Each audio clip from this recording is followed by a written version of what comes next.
In Korean, many words have same meaning but different implications. What?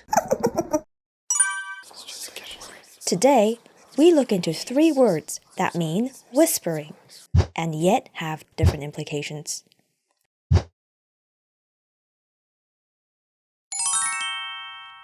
First up, 귓속말.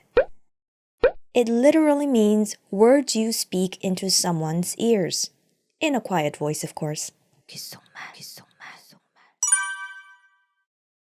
귓속말 is the simplest translation of the English word whisper. Whispering to your seat partner during class, whispering to your friend in the theater.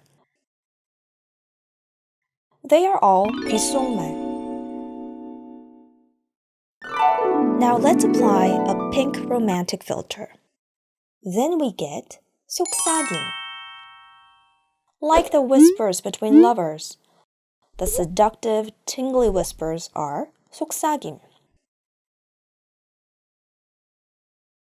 The pronunciation itself feels tingly, doesn't it? So when you miss the whispers of your beloved one, I miss your 속삭임 is the better choice than I miss your 귓속말.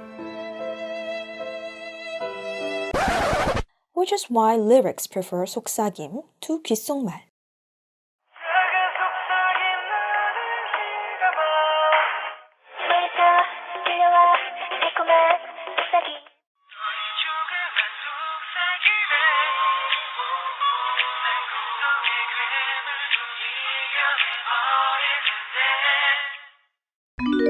Now let's change the mood again and apply a noir filter.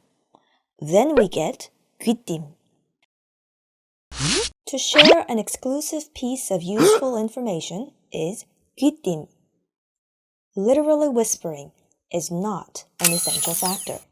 As long as it involves secretly sharing a tip or information, we figuratively describe it as 귀띔. 귀띔 is the noun version of 귀가 뜨이게 하다.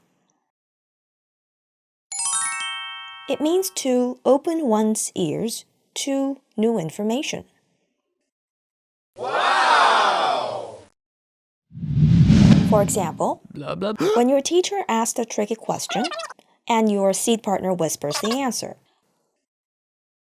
Or when a theater lover friend lets you in on which seat is the best.